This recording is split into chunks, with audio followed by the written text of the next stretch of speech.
আসসালামু আলাইকুম প্রিয় ক্লাস 8। আশা করি তোমরা সবাই ভালো আছো এবং সুস্থ আছো। তোমাদের বাংলা প্রথম পত্র পড়ানোর পর আমার কাছে যেটার আবদার সবথেকে বেশি আসছে সেটা হচ্ছে মানিক বন্দ্যোপাধ্যায় রচিত খুব সুন্দর একটা ভৌতিক কাহিনীর গল্প, সেটা হচ্ছে তৈলচিত্রের ভূত। তো তৈলচিত্রের ভূত আমি যখন তোমাদের এই যে স্টুডেন্ট ছিলাম আজ থেকে প্রায় 14 বছর আগে, এটা পড়ার সময় আমরা কিন্তু একটু ভয় পেয়েছিলাম, যেটা হয়তো বা ভূতের একটা গল্প। তো এটা ভূতের গল্প নাকি ভূতের গল্প না, চলো আমরা একটু বিবেচনা করে দেখি, ঠিক আছে? তো প্রথমত একটু যদি আমি তোমাদেরকে বলি, এটার উচ্চারণ কিন্তু তৈল। হ্যাঁ, এটার উচ্চারণটা কেমন হবে জানো? এটার উচ্চারণটা এমন হবে, অনেকেই আমরা বাংলা যখন পড়ি আমরা কিন্তু উচ্চারণের দিকে খেয়াল রাখি না, আমরা যে যার মতো উচ্চারণ করি, কিন্তু উচ্চারণটা যাতে শুদ্ধ হয়, যাতে একটু কি বলে এটাকে, যে ব্যাকরণিক দিক থেকে হয়, এটাও কিন্তু আমাদের একটু খেয়াল রাখতে হয়। এটার উচ্চারণটা দাঁড়ায় এমন, দেখো, তৈল। হ্যাঁ, সরি, এক মিনিট, তৈ লো। ওকে, চিত্রের, চিত্রের, তৈল চিত্রের ভূত, এটার উচ্চারণটা দাঁড়ায় এমন। তোমাদের কিন্তু উচ্চারণের একটা পার্ট ছিল তোমাদের Bangla second paper maybe chapter 2-তে, তাই না? বলো, ওখানে এই হসন্ত চিহ্নগুলো ব্যবহার করা হয়েছে এবং আমি তো তোমাদের কোর্সে বুঝাইছি। তো যাকে এখন এই যে তৈলচিত্রের ভূত যেটা মানিক বন্দ্যোপাধ্যায় লিখছে, আমি যদি তোমাদেরকে একটু বড় করে ক্লাসটা নিই, অনেকে একটু বিরক্ত হয়, কিন্তু 20 মিনিট 30 মিনিটের ক্লাস করার থেকে একেবারে 1-1.5 ঘন্টার ক্লাস করা ভালো, যাতে পরবর্তীতে আর পড়া না লাগে। পরীক্ষার আগে বইটা খুলবা, দাগান অংশগুলা দেখবা, বাস শেষ, প্রিপারেশন ডান, রিভিশন ডান। এখন যেটা বলছিলাম, মানিক বন্দ্যোপাধ্যায় এসএসসিতে তোমাদের জন্য একটা রচনা লিখে গেছেন। এসএসসির জন্য আসলে সে লিখে গেছিল অন্য কারণে, এসএসসি সিলেবাসে আমাদের এটা ইনক্লুড হয়েছে, সেটা হচ্ছে মমতাদি। এবং এইচএসসিতে আমরা মাসি পিসি নামক আরও একটা খুব সুন্দর ছোট গল্প পাবো। এবং বরাবরই মানিক বন্দ্যোপাধ্যায়ের যেই ছোট গল্পগুলা, সেগুলো খুবই মজার গল্প হয়, ঠিক আছে? তো এই যে তৈলচিত্রের ভূত, এটা পড়ানোর আগে আমি যদি তোমাদেরকে একটু বইয়ের ইয়েটা দেখাই, কি বলে আহ, পড়ার উদ্দেশ্য, এটা আমি পড়ে কি শিখবো বা এটা লেখার কি দরকার ছিল মানিক বন্দ্যোপাধ্যায়ের, তবে আমরা দেখবো। দেখো, অনেকেই কিন্তু আমরা ভূতে বিশ্বাস করি, তাই না? কিন্তু এই ব্যাপারটা বা এই কনসেপ্টটা কিন্তু একটা কুসংস্কার, ঠিক না? কুসংস্কার মানে কি? যেটার আসলে কোনো ভিত্তি থাকে না, এটা মানুষের বিশ্বাস, খারাপ বিশ্বাস, যা ভিত্তিহীন, কাল্পনিক এবং অন্তঃসার শূন্য, বা এটা অনর্থক। অন্তঃসার শূন্য বলতে তোমরা এটাকে দিতে পারো যে এটা অনর্থক, অনর্থক, যে অর্থহীন বা ভিত্তিহীন। ওকে, অনর্থক একটা ব্যাপার। বিজ্ঞানসম্মত বিচার বুদ্ধির মাধ্যমে এই কুসংস্কার ও অন্ধবিশ্বাস সহজেই দূর করা যায়। গল্পটি পড়ে শিক্ষার্থীরা ভয়মুক্ত, কুসংস্কার মুক্ত এবং সচেতন হবে। তার মানে ভূত কি অ্যাকচুয়ালি এক্সিস্ট করে? চলো আমরা গল্পটা পড়ার পর বুঝতে পারবো যে আসলে কি ভূত ছিল কিনা। এই গল্পে মুখ্য দুইটা ক্যারেক্টার আছে, একদম মুখ্য ক্যারেক্টার, যাদের ভিতরে একটা খুব সুন্দর কথোপকথন হয়। একজন ডক্টর এবং একজন তোমরা বলতে পারো যে একটা একটা ছোট ছেলে। ছোট ছেলে বলতে তোমাদের বয়সী একটা ছেলে। একটু চিন্তা করো, আমরা এখানে যে ছবিটা দেখতে পাচ্ছি, তৈলচিত্র মানে কি? তৈলচিত্র মানে হচ্ছে স্টিল পিকচার। এই যে এখানে 3টা পিকচার দেখতে পাচ্ছি, একটা দাদা মশাইয়ের, একটা দিদি মশাই, দিদি মশাই তো হয় না, দিদিমা, মানে ধরো দাদা দাদি বা নানা নানি। এবং এইখানে যে ছবিটা দেখতে পাচ্ছি সেটা হচ্ছে এই যে বাচ্চাটার মামা। এবং ছবিটা একটু যদি তোমরা খেয়াল করে দেখো, একটা ফ্রেম আছে এবং দুই সাইডে দুইটা বাল্ব আছে, এবং এদের মাঝে প্রায় এই যে 1 হাত বা 1.5 হাত একটা গ্যাপ আছে, ঠিক আছে? তো কাহিনীটা কিভাবে শুরু হচ্ছে দেখো তো। দেখো, আমি তোমাদেরকে বলতেছি এবং প্রত্যেকটা লাইন বিশ্লেষণ করে তোমাদেরকে বুঝাচ্ছি, খেয়াল করো, সবাই মন দিয়ে খেয়াল করবা। একদিন সকালবেলা পরাশর ডাক্তার, তার মানে প্রথম যেই চরিত্রটা আমরা এই রচনা হতে পাই সেটা হচ্ছে এই পরাশর ডাক্তার। এবং এই ডাক্তারই কিন্তু বিজ্ঞানসম্মত একটা লোক। সে ভূতে বিশ্বাস করে না, সে বিজ্ঞানে বিশ্বাস করে, ডাক্তার মানুষ। ওকে, প্রকাণ্ড লাইব্রেরিতে, প্রকাণ্ড মানে বিশাল বা বড়, ওকে, লাইব্রেরিতে বসে চিঠি লিখছিলেন। চোরের মতো নিঃশব্দে ঘরে ঢুকে নগেন, এই যে এইটা হচ্ছে আমাদের এই গল্পের একটা কেন্দ্রীয়, অন্যতম কেন্দ্রীয় চরিত্র ধরতে পারো, ছোটখাটো একটা নায়ক। ওকে, নগেন ধীরে ধীরে এগিয়ে চলছে, তার টেবিল ঘেঁষে দাঁড়ালো, মানে অনুমতি ছাড়া সে চুপ করে এসে ডাক্তারের যেই টেবিলটা আছে লাইব্রেরিতে, সেখানে সে দাঁড়ায় গেল। পরাশর ডাক্তার মুখ না তুলেই বললেন, বসো না নগেন। মানে পরাশর ডাক্তারের খুব পরিচিত একটা মানুষ দেখেই সে মাথাটা উঁচু না করে বুঝে গেছে আসলে কি আসছে। এবার কি বলতেছে দেখো, চিঠিখানা লেখা শেষ করে খামে ভরে ঠিকানা লিখে চাকরকে ডেকে সেটি ডাকে পাঠিয়ে দিল। আমরা ডাকঘর, যেটাকে আমরা বলি ডাকঘরে, ডাকঘর থেকেই তো চিঠিটা কি হয়, এক এলাকা থেকে অন্য এলাকায় যায়। তবে আবার নগেনের দিকে তাকালেন। ওকে ফাইন, দেখো সে চিঠি লিখতেছিল, তখন নগেন আসছে, চিঠিটা চাকরের হাতে দিয়ে এবার নগেনের সাথে কথা বলবে। নগেনকে কি বলতেছে দেখো, বসতে বললাম যে এরকম চেহারা হয়েছে কেন, তোমার অসুখ নাকি? মানে তার চেহারাটা, মানে নগেনের চেহারাটা ছিল খুবই ফ্যাকাশে, ফ্যাকাশে, বা তোমরা বলতে পারো ভীত একটা চেহারা নিয়ে সে আসছে, সে কোনো কারণে ভয় পাইছে। হ্যাঁ, ডাক্তার দেখে বুঝে গেছে, পরিচিত না। নগেন ধপ করে একটা চেয়ারে বসে পড়লো। চোরকে যেন জিজ্ঞাসা করা হয়েছে সে চুরি করে কিনা, এইরকম অতিমাত্রায় বিব্রত হয়ে সে বলল, না না, অসুখ না, অসুখ আবার কিসের? এটা বিব্রত মানে হচ্ছে লজ্জা। মানে দেখো তার এই কথাটার, নগেন কি চোর? নগেন তো চোর না। মানে ধরো একটা চোরকে তুমি জিজ্ঞেস করছো তুমি কি চুরি করছো, ব্যাপারটা যেমন হাস্যকর, এখন ভীত নগেনকে প্রশ্ন করা হয়েছে যে তুমি কি ভয় টয় পাইছো, তুমি কি অসুখ টসুখ হয়েছে নাকি? তখন নগেন বলছে, না না, এরকম না ব্যাপারটা, ঠিক আছে। গুরুতর কিছু ঘটেছে সে বিষয়ে নিঃসন্দেহ হয়ে পরাশর ডাক্তার দু হাতের আঙ্গুলের ডগাগুলো একত্র করে নগেনকে দেখতে লাগলেন। আমরা অনেক সময় একটু এই যে এমন করে থাকি না, ফোকাস ফোকাস, কিছু হয় নাই তোমার, আচ্ছা বুঝছি, এইরকম, ঠিক আছে, মনোযোগী, অতি মনোযোগী হয়ে নগেনকে দেখতে লাগলেন। মোটা সোটা হাসি খুশি ছেলেটার তেল চকচকে চামড়া পর্যন্ত যেন শুকিয়ে গেছে, মুখে হাসির চিত্রটুকু তার নেই। আচ্ছা, মজার ব্যাপার দেখো, মোটা সোটা হাসি খুশি, তোমাদের সানি স্যার আছে না, ঠিক সানি স্যারের মতোই ছেলেটা, এবং একদম ফর্সা তেল চকচকে চেহারা। তেল চকচকে চেহারা মানে কি জানো, খুব স্মুথ চামড়া তার। ওকে, শুকিয়ে গেছে, মুখের হাসির চিহ্নটুকু নেই, চাহনি একটু উদ্ভ্রান্ত। আচ্ছা, চাহনি মানে কি? চাহনি মানে হচ্ছে তার তাকিয়ে থাকাটা, এক্সপ্রেশনটা একটু উদ্ভ্রান্ত, মানে একটু অন্যরকম লাগছে। এটার শব্দার্থতে পাবা তোমরা অবশ্য, বাট এখানে আমি অন্যরকমটা লিখলাম যাতে বুঝতে সুবিধা হয়। কথা বলার ভঙ্গি কেমন জানি খাপছাড়া হয়ে গেছে। খাপছাড়া মানে কি বলতো, খুবই এলোমেলো, আসলে কি বলতেছে বোঝা যাচ্ছে না, ঠিক আছে। এবার দেখো তো, সরি, নগেন তার মামা বাড়িতে থেকে কলেজে পড়ে, তার মানে আমরা বুঝতে পারলাম নগেন একটা স্টুডেন্ট এবং সে কোথায় থাকে, সে তার মামা বাড়িতে থাকে, এটা একটু মনে রেখো। মাস দুই আগে নগেনের মামার শ্রাদ্ধের নিমন্ত্রণ রাখতে পরাশর ডাক্তার নগেনকে দেখেছিলেন। এইখানে কিন্তু একটা ইনফরমেশন আছে, কতদিন আগে তার মামা, তার মামার বাড়িতে থাকে বাট মামা মারা গেছে। শ্রাদ্ধ অনুষ্ঠান মানে কি, মৃত ব্যক্তিকে শ্রদ্ধা জানিয়ে যে অনুষ্ঠানটা রাখা হয়। আর নিমন্ত্রণ মানে কি বলতো, নিমন্ত্রণ মানে হচ্ছে একটা দাওয়াত। কেমন দাওয়াত বলতো, এই দাওয়াতে কি করা হয়, এই দাওয়াতে খাওয়ানো হয়, ঠিক আছে। আমন্ত্রণ মানে শুধু দাওয়াত, খাওয়ানো হয়, আর নিমন্ত্রণ মানে যেই দাওয়াতে খাবারের ব্যবস্থা থাকে। তো স্বাভাবিকভাবে মানুষটা মারা গেছে, তার শ্রাদ্ধ অনুষ্ঠান, আমরা জানা মুসলিম ধর্মের আছি, আমরা বিভিন্ন মিলাদ টিলাদ দেই, মানুষ আসে, দোয়া মাহফিল হয়, তো ওদের ধর্মেও এরকম একটা তোমার হচ্ছে একটা ট্রেডিশন আছে। এখন কি বলতেছে দেখো, এই অল্প সময়ের মধ্যে এমন কি ঘটেছে যাতে ছেলেটা এরকম বদলে যেতে পারে। ছোটবেলা থেকে মামা বাড়িতেই সে মানুষ হয়েছে বটে, কিন্তু মামার শোকে এমন কাহিল হয়ে পড়ার মতো আকর্ষণ তো মামার জন্য তার কোনোদিনই ছিল না। তার মানে মামা কিন্তু একটু খ্যাপা ছিল বলতে পারো, মানে মামা খুব স্ট্রিক্ট ছিল, মামা খুব কিপটে ছিল, ঠিক আছে। মানে এখানে কিন্তু বলছে যে কৃপণ, দেখো মামাটা কৃপণ ছিল আর একটু রাগী ছিল হয়তোবা, এই কারণে মামার সাথে তার ওরকম কোনো টান ছিল না। ওর সরি, আমি কি লিখছি এটা, আচ্ছা এটা না লিখলেও তো হয়, ওরকম কোনো টান তার ছিল না। দেখো মামা বড়লোক ছিল, কিন্তু কৃপণ মামা যে ধরনের যে ধরনের আদর বেচারি চিরকাল পেয়ে এসেছে, তাতে মামার পরলোক যাত্রার খুব বেশি দুঃখ হবার কথা না। কেমন একটা কথা বলছে দেখো তো, যে মামার থেকে যে আদর সে পাইছে সেটা আসলে একদম পরিপূর্ণ আদর ছিল না। মামা একটু কৃপণ বা কিপটে প্রকৃতির ছিল না, তো ওরকম খুব একটা ক্লোজ রিলেশন মামার সাথে সে শেয়ার করতো না।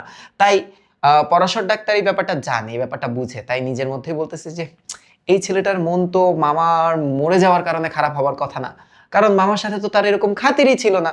তাই বলছে যে তাতে মামার পরলোক যাত্রায় তার খুব বেশি দুঃখ হওয়ার কথা না। বাইরে মামাকে খুব শ্রদ্ধা ভক্তি দেখালেও মনে মনে নগেন যে তাকে প্রায় জমের বাড়ি পাঠাতো, তাও পরাশর ডাক্তার ভালো করেই জানতেন যমের বাড়ি মানে কি, যে ও হয়তোবা দোয়া করতো যে মামা মরে না কেন, তাড়াতাড়ি মরে যাওয়া উচিত, এই লোকটা এত কৃপণ, আমাকে আদর করে না, এই লোকটার বেঁচে থাকার অধিকার নাই, ধরো এরকম করতো। পড়ার খরচের জন্য দুশ্চিন্তা হওয়ার কারণ নগেনের নাই। তার মানে নগেন আমরা বলতে পারি যে আর্থিকভাবে কেমন, দেখো তো, আর্থিক ভাবে আমরা বলতে পারি যে খুবই ওয়েল স্ট্যাবলিশ বা সচ্ছল।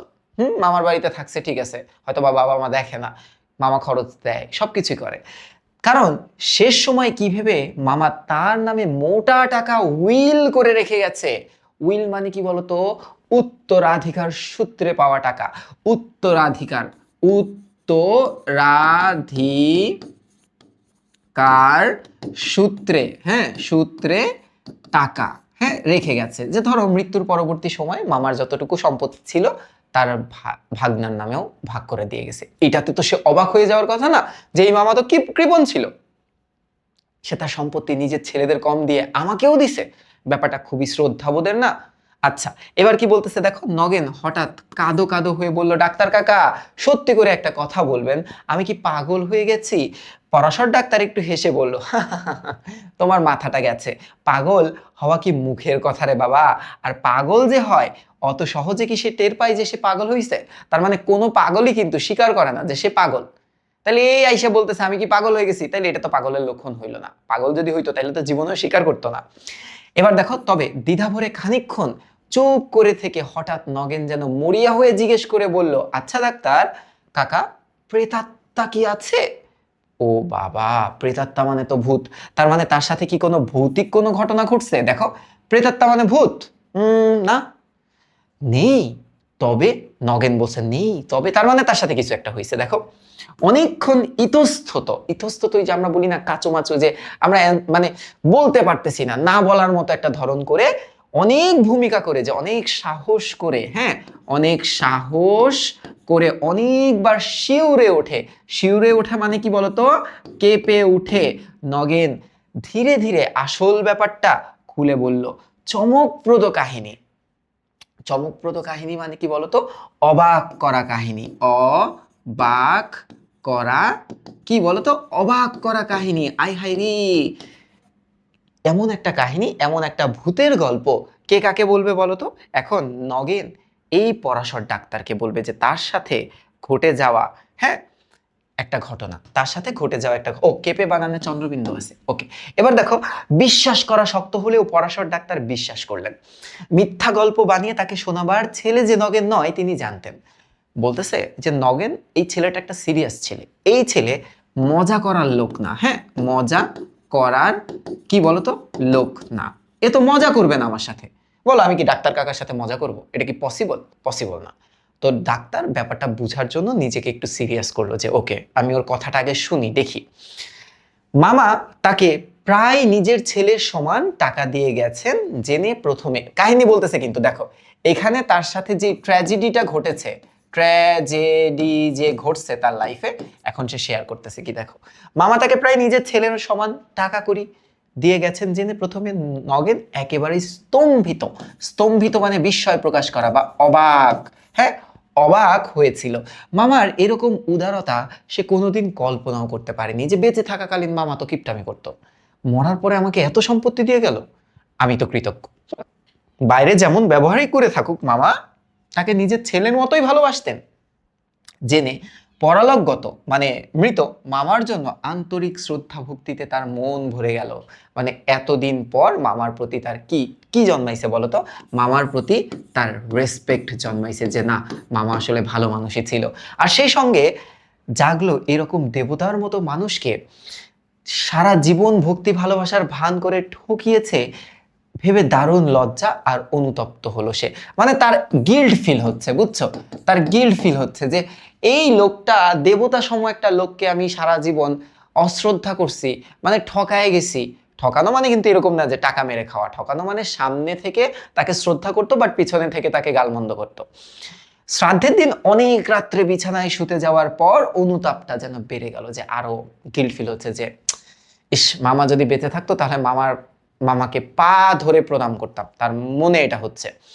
শুয়ে শুয়ে সে ছটফট করতে লাগলো। হঠাৎ এক সময় তার মনে হলো সারা জীবন তো ভক্তি শ্রদ্ধার ভান করে মামাকে সে ঠকিয়ে গেছে, এখন যদি সত্য সত্যই ভক্তি শ্রদ্ধা জেগে থাকে তবে লাইব্রেরি ঘরে, দেখো এই নগেন বা নগেনের মামার বাড়িতে একটা লাইব্রেরি আছে, সেখানে মামার তৈলচিত্র আছে একটা।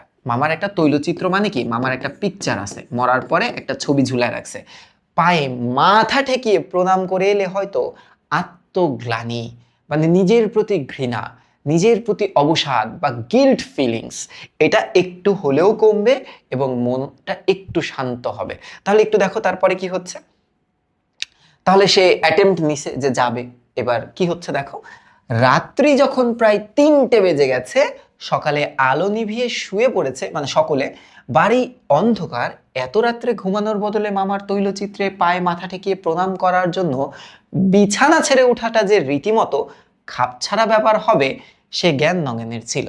মানে ব্যাপারটা যে আসলে সহজ হবে না, সোজা কথায় যদি বলি যে এত রাতের বেলা সে যাবে এই অন্ধকারের ভিতরে, এটা যে সহজ হবে না, হ্যাঁ সহজ হবে না, এটা নগেনের জ্ঞানে ছিল।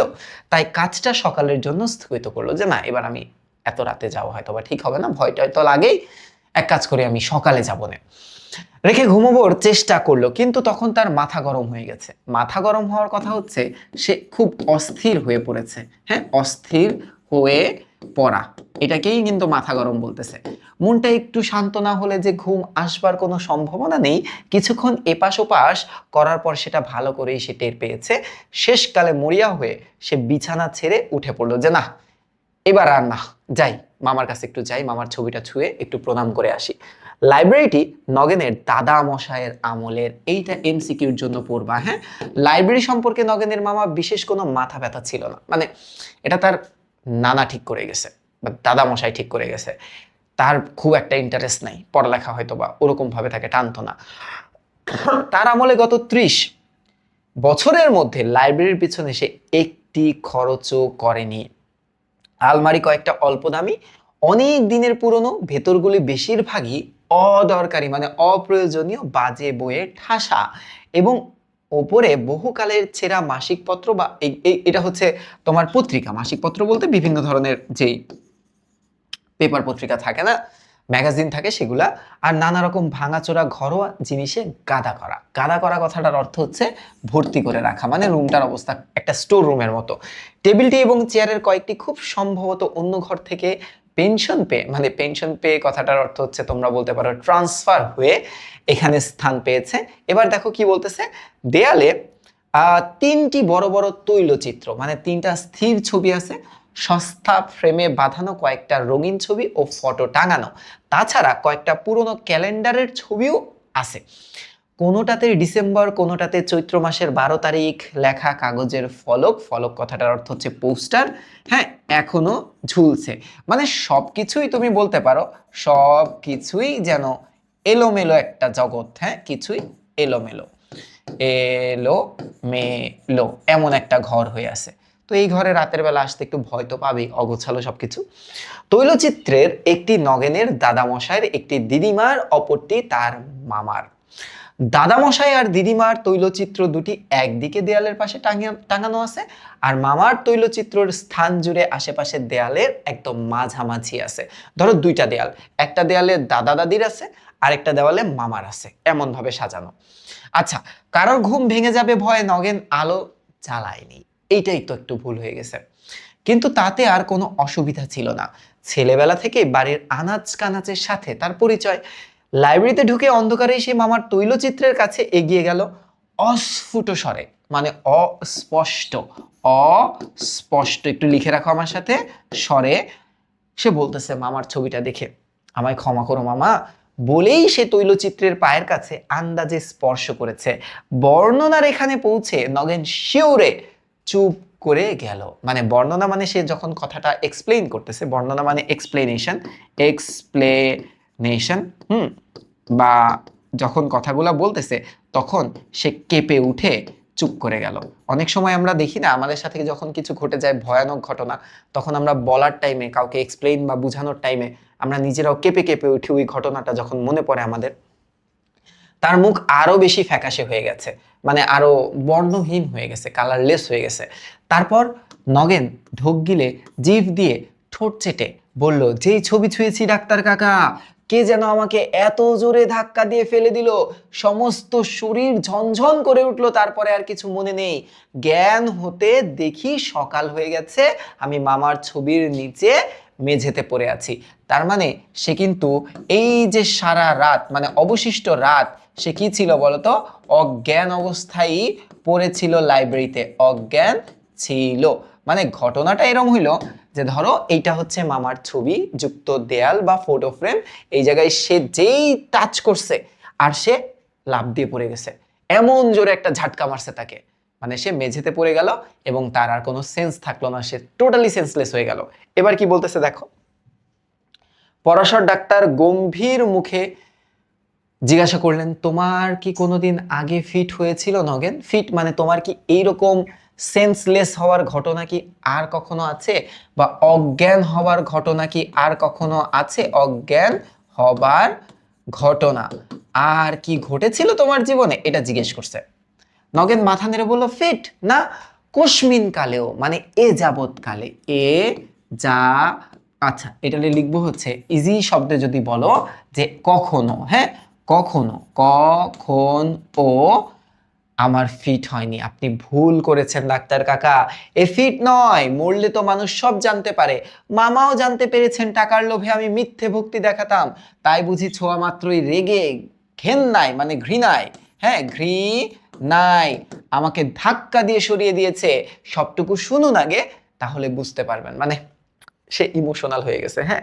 আর ভূতে বিশ্বাসী তো ওই সময়কার মানুষ, তো বলতেছে মামা মারা গেছে না, মামার যে আত্মাটা আছে সেটাই ছবির মধ্যে আছে, এবং মামা তো জেনে গেছে, মৃত মানুষ তো সব জেনে যায় যে তার সম্পর্কে কে কি ধারণা রাখছিল, তো মামা ঘৃণায় রাগে আমাকে ফেলে দিছে, এটা বলছে।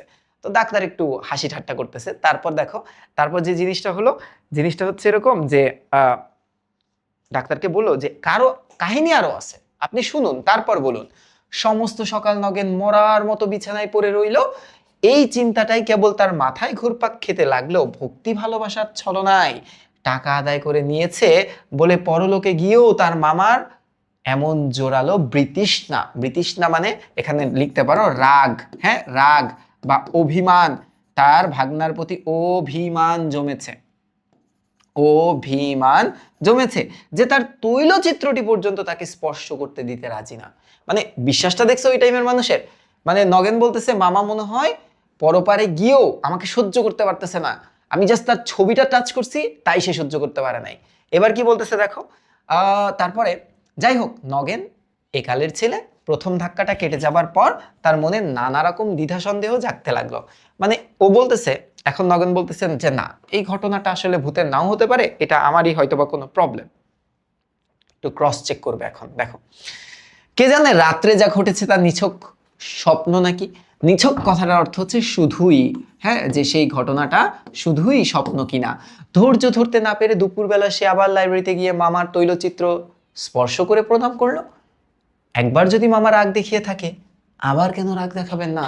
মানে এবার আর কিছু হয়নি, এবার এভরিথিং ইজ নর্মাল, যে সব কিছুই খুবই নর্মাল মনে হলো। এইবার তাকে আর কেউ ধাক্কা টাক্কা দিল না, এবার কিছুই ঘটলো না।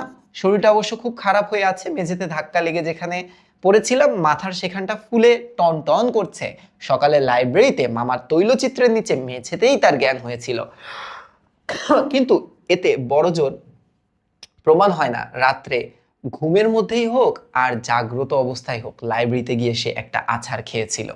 মানে এইবার সে কিন্তু ব্যাপারটা কি বলে মিলাচ্ছে যে না, আমি আসলে স্বপ্নে ছিলাম না, আমি তো লাইব্রেরিতেই গিয়ে ঘুমাইছি এবং ঘুম থেকে উঠছি লাইব্রেরিতে, এমন না। স্বপ্নে যদি থাকতাম তাহলে তো আমি নিচের বিছানায় থাকতাম, ঠিক আছে।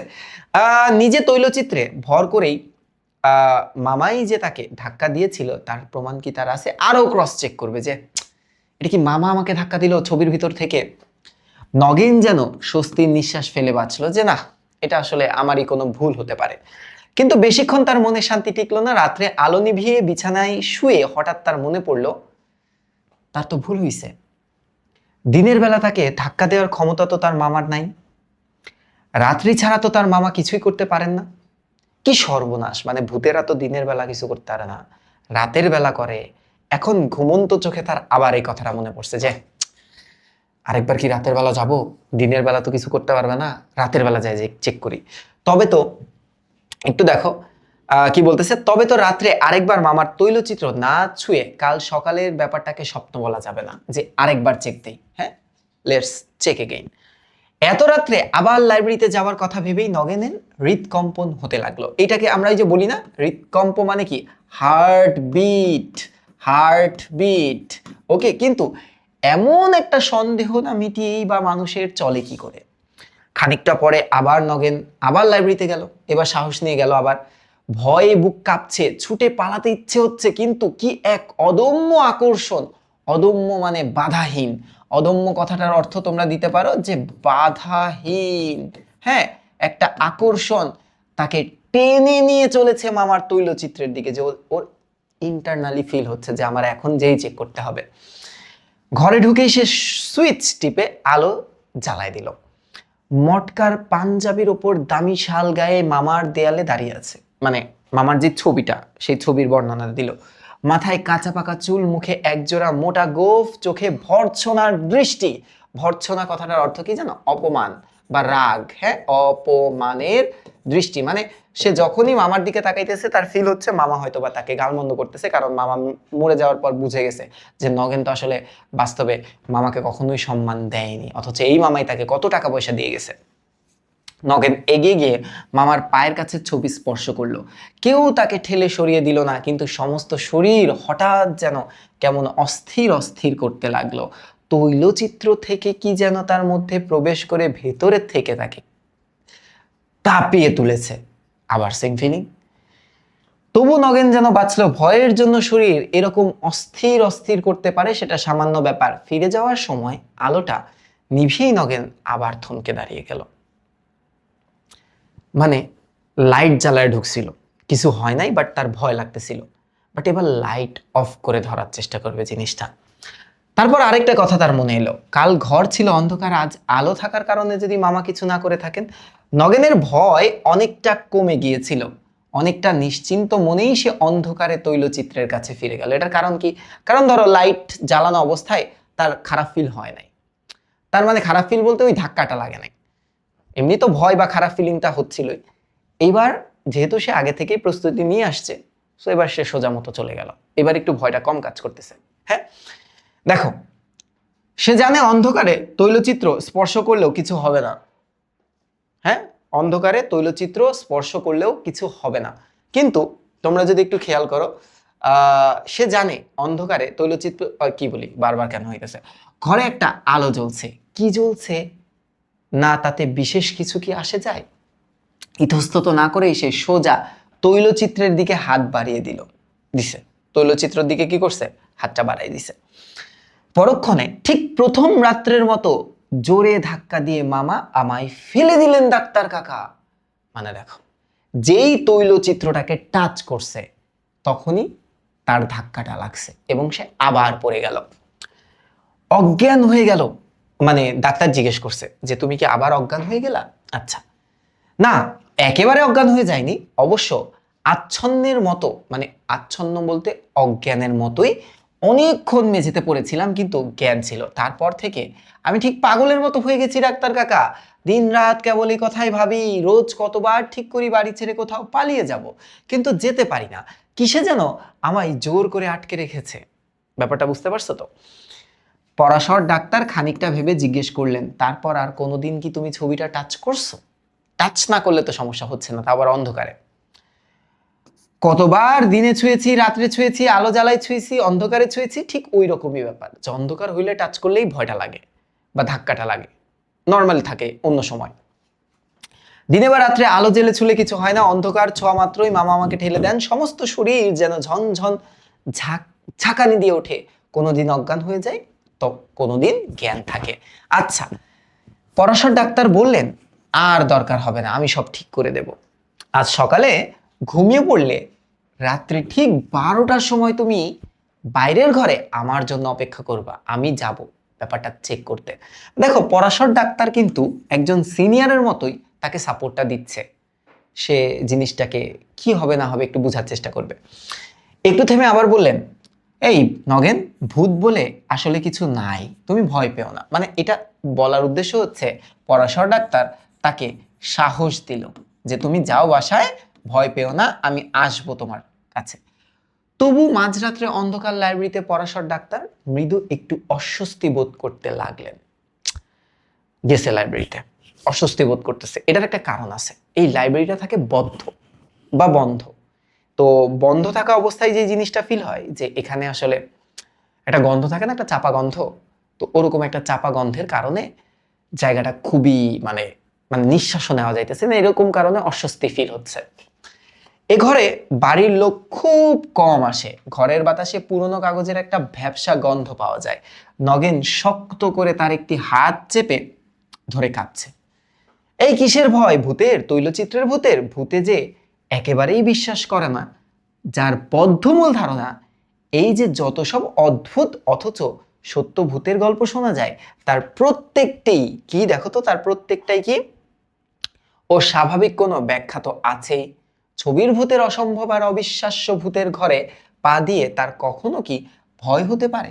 মানে বলতেছে পরাশর ডাক্তার সাহসী লোক, যত ভূতের ঘটনা শুনছে সে সে সাধারণভাবে এটার ব্যাখ্যা খোঁজার ট্রাই করছে এবং সে দেখছে বৈজ্ঞানিক উপায়ে ব্যাখ্যা পাওয়া যায়। তার মানে ভূতের এক্সিস্টেন্স এই পরাশর ডাক্তার ভয় পায় না, ঠিক আছে, বা বিশ্বাস করে না।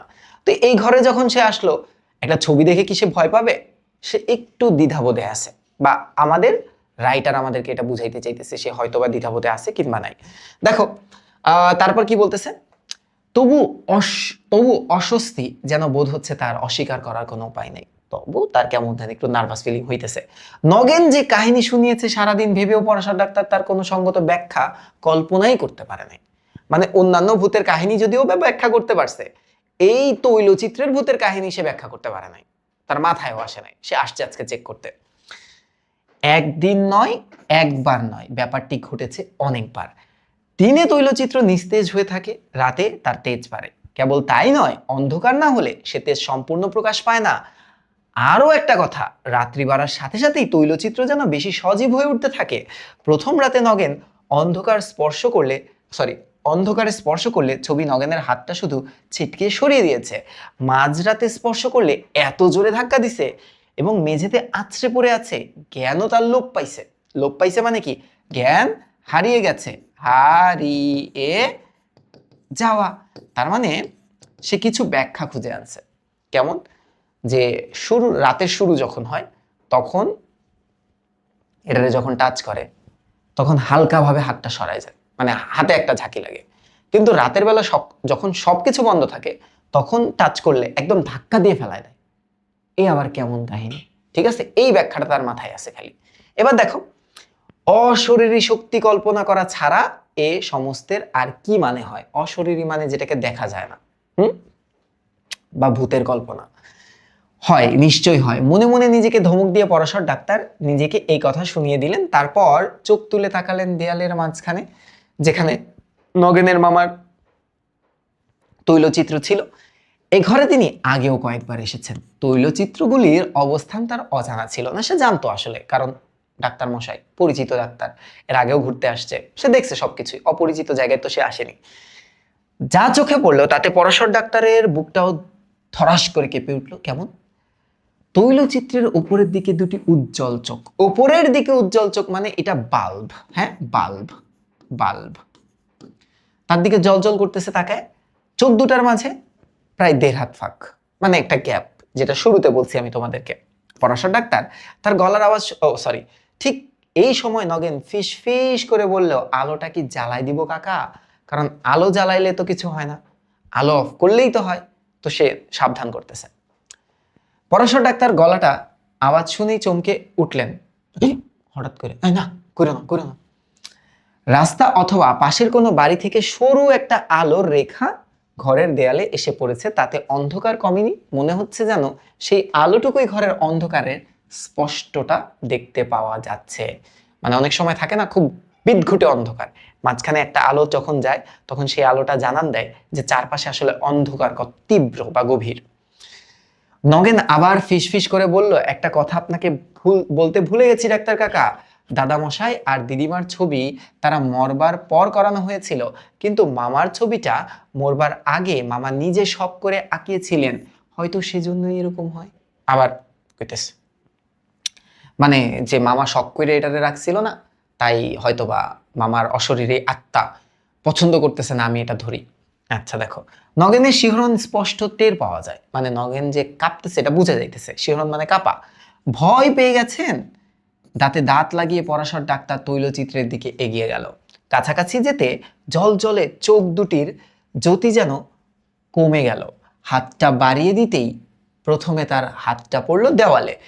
যত সাহস করেই এগিয়ে এসে থাকুন, প্রথমে একেবারেই নগেনের মামার গায়ে হাত দিতে তার কেমন জানি দ্বিধাবোধ হচ্ছিল। মানে আসলে এমন ভাবে ভয়ানক ঘটনাটা নগেন বর্ণনা করছে যে পরাশর ডাক্তার একটু ভয় পাইতেছিল, কিন্তু তার ভিতরে তো সাহস ছিল, সে চেক করতেছে। দেখো, পাশের দিকে হাত ছড়িয়ে তৈলচিত্রের ফ্রেম স্পর্শ করা মাত্রই বৈদ্যুতিক আঘাতে যেন তার শরীরটা ঝনঝন করে উঠল। এখানে কিন্তু বলে দিছে এটা ভূতের কাহিনী না, এটা বৈদ্যুতিক শক, ইলেকট্রিক শক। আচ্ছা, অস্ফুট গোঙানি, গোঙানি মানে আ বলে একটা চিৎকার দিছে, অস্পষ্ট। পেছনে তার দুপা ছিটকে দিয়ে মেঝেতে সে পড়ে গেল। পরক্ষণে ভয়ে অর্ধমৃত নগেন আলোর সুইচ টিপে দিল। অর্ধমৃত মানে নগেন ভয়ে প্রায় মরেই গেছে, সে তাড়াতাড়ি যায় সুইচটা টিপে দিছে। আই হাই রে, কি হইল কি হইল। মিনিট পাঁচেক পরাশর ডাক্তার চোখ বুঝে বসে রইলেন, মানে সেই শকটা অ্যাবজর্ব তো করতে হবে, এত বড় শক পাইছে সে। মিনিট পাঁচেক এক দৃষ্টিতে তাকিয়ে রইলেন নগেনের মামার রূপোর ফ্রেমের বাঁধানো তৈলচিত্রের দিকে। মানে সে বুঝার চেষ্টা করতেছে, শক খায় ওইদিকে তাকায় আছে যে আসলে কি হইল। তারপর তীব্র চাপা গলায় সে বলল, তুমি একটা আস্ত গর্ধব। মানে তার এখন নগেনের এখন কি ফিল হওয়ার কথা, যে আত্মাটা কি এই পরাশর ডাক্তারের মধ্যে আসছে? কারণ মামা তো তারে দেখলে এমনিই চেত্ত। ব্যাপারটা এরকম না, ডাক্তার নিজেই বলতেছে তুমি একটা আস্ত গর্ধব, মানে কি তুমি একটা বোকা ছেলে নগেন, তুমি একটা বোকা ছেলে। কেন বোকা ছেলে দেখো তো। বোকা ছেলে এটা বলার কারণ, রাগ একটু কমলে পরাশর ডাক্তার বলতে লাগলো, গাধাও তোমার চেয়ে বুদ্ধিমান। আয় হ্যাঁ রে, এত কথা বলতে পারলে আমাকে আর এই কথাটা একবারও বলতে পারলে না যে এইটা রূপার ফ্রেম দিয়ে বাঁধানো এবং রূপার ভিতর থেকে তো ইলেকট্রিসিটি পাস হতে পারে, ট্রান্সফার হতে পারে। আর ছবির সঙ্গে লাগিয়ে দুটো ইলেকট্রিক বাল্বও ফিট করা আছে, তার মানে এই পুরো জিনিসটাই তো ইলেকট্রিক্যাল। আমি কি জানি 6 মাস আগে যেমন দেখে গিয়েছিলাম, আমি ভেবেছিলাম ছবিটা এখানে তেমন অবস্থাতেই আছে। ইলেকট্রিক শক খেয়ে বুঝতে পারো না কিসে শক লাগলো তোমার? এখন বোকা দিতে, এটা তো ইলেকট্রিক শক, এটা তো মামা ধাক্কা দেয় না তোমারে, বোকা। তুমি কোন দেশে ছেলে? আমি তো শক খাওয়া মাত্রই টের পেয়ে গিয়েছিলাম তোমার মামার ছবিতে কোনো প্রেতাত্মা ভর করেছে। যে কোন প্রেতাত্মা ভর করছে আমি বুঝছি যে এটা তো কারেন্টের প্রেতাত্মা।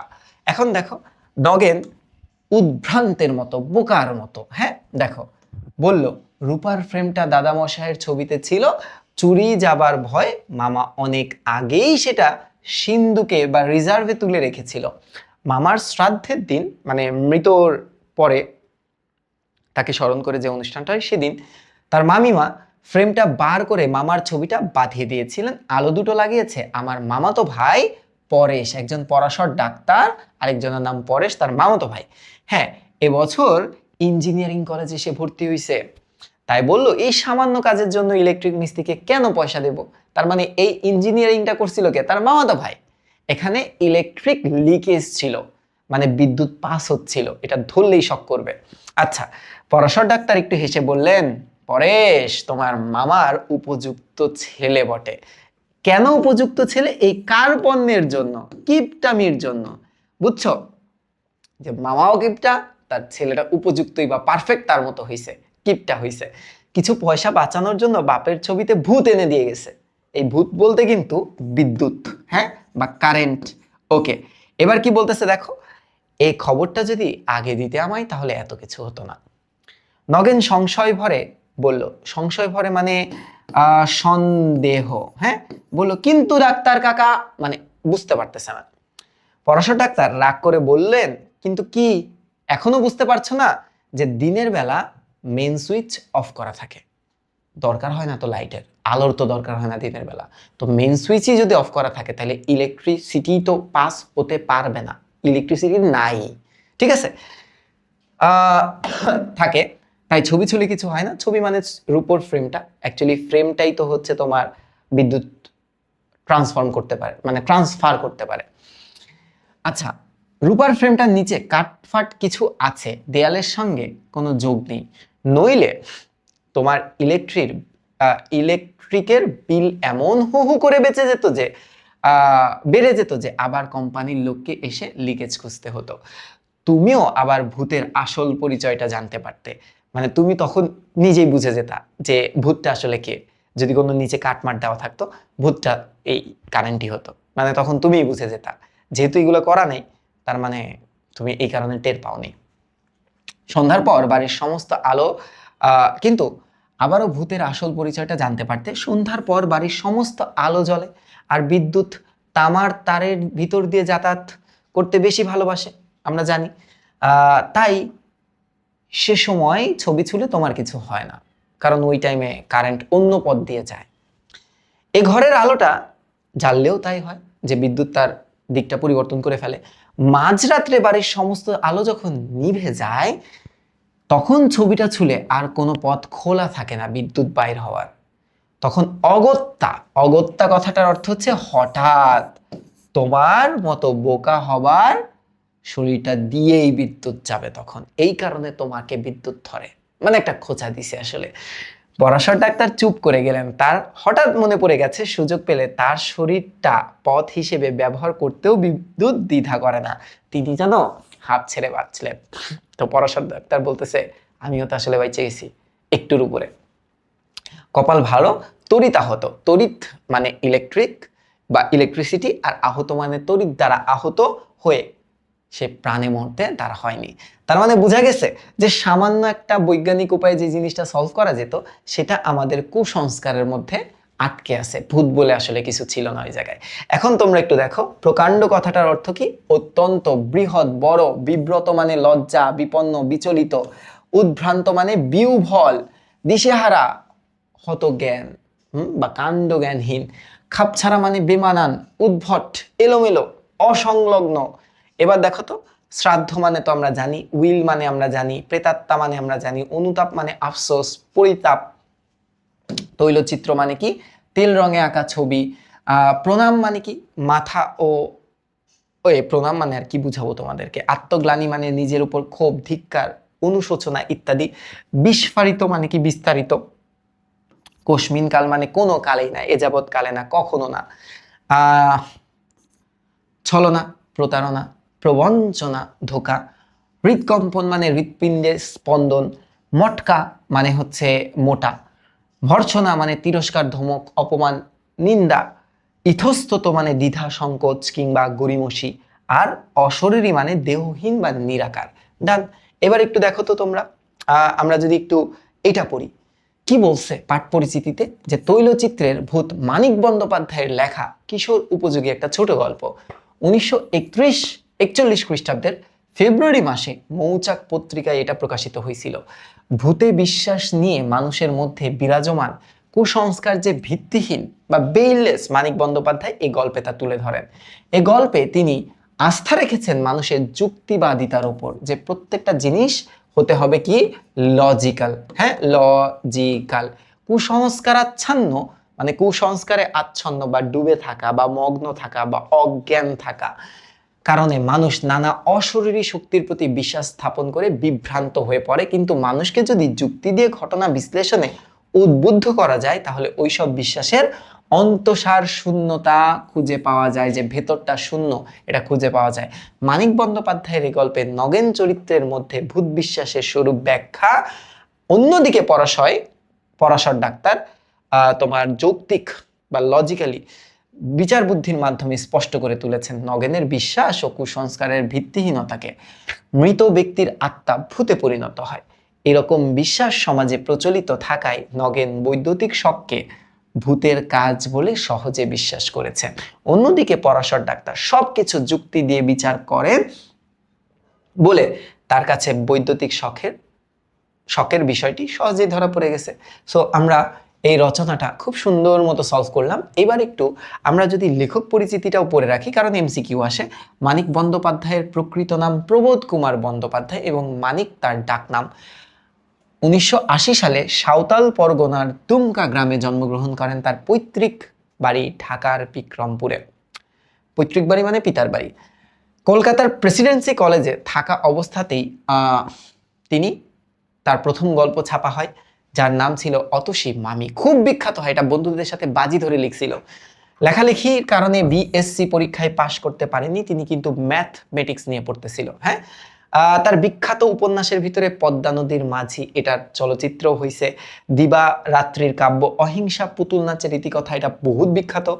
তার প্রায় 40টার কাছাকাছি উপন্যাস ছিল, 300টার কাছাকাছি ছোট গল্প ছিল। এছাড়াও তিনি প্রচুর ছোট গল্প রচনা করছেন। তিনি বিজ্ঞানের ছাত্র ছিলেন। তার প্রধান লেখার প্রবণতা মানুষের মন বিশ্লেষণ করা। 1956 সালে তিনি মৃত্যুবরণ করেন প্রায় 48 বছর বয়সে। ডান, তাহলে শেষ। তোমরা জানিও কেমন লাগলো এটা পড়ে। ওকে, তাহলে তোমরা সবাই ভালো থাকো, সুস্থ থাকো। ইনশাল্লাহ পরবর্তী লেকচারে আবার দেখা হবে। আসসালামু আলাইকুম।